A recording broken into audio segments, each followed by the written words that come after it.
Allah says in Surah Baqarah chapter 2 verse number 143 that we have made you an ummat wast, a middlemost community, so that you may be a witness over the nations and the messenger will be a witness over you. It's our duty to convey the message of Allah subhanahu wa ta'ala. And our life, the Islamic life, is a balanced life. Unlike other beliefs, it either talks about the body or fulfillment of the soul. Islam, the solution is for the body and for the soul. Our beloved Prophet said, it's mentioned in Sahih Bukhari, volume number 3, hadith number 1975.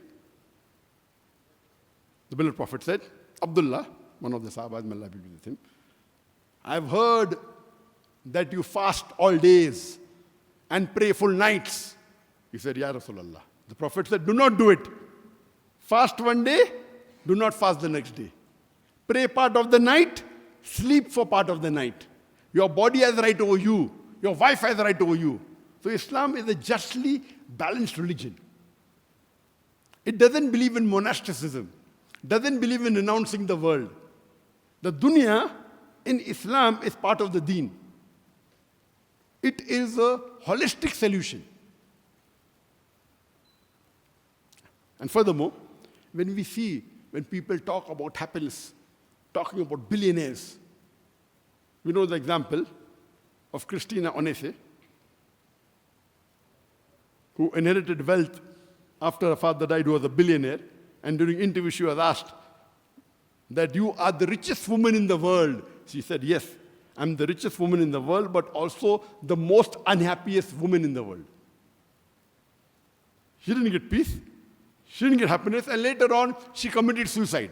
And this is common. Family problems and all, more in the rich than the poor. It's there in both, but wealth does not get you happiness. Allah says the wealth is a fitna, is a test for you.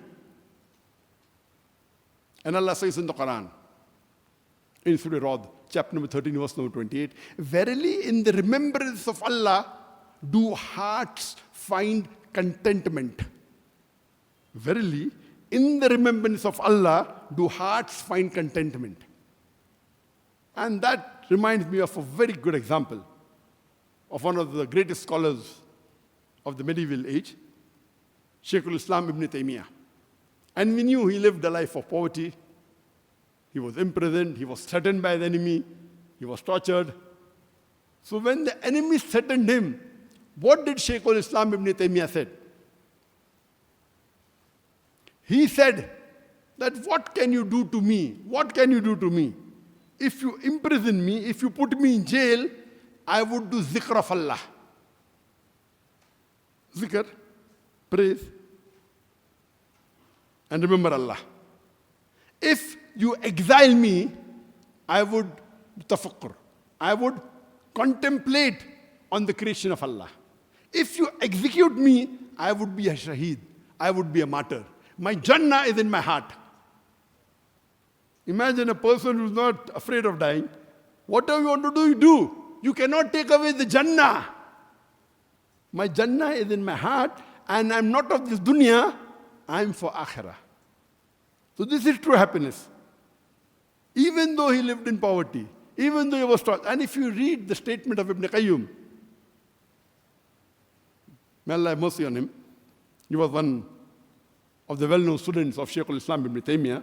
He says, the life that Shaykh al-Islam Ibn Taymiyyah lived of poverty, he was imprisoned, but I've never seen in my life any man who's more happier than Ibn Taymiyyah. Imagine life of poverty, being tortured to give up his mission. He didn't budge. If you imprison me, I will do zikr of Allah. If you exile me, I will contemplate on the creation of Allah. If you execute me, I'll be shaheed. My Jannah is in my heart, so you cannot take away his Jannah. So this is true happiness. True happiness. And that reminds me that once a Jew goes to Ibn Hajar Asqalani, who was a judge, he was rich, and a Jew, a poor man, comes and tells him that your Prophet said that this dunya is like a jail, imprisonment for the believers.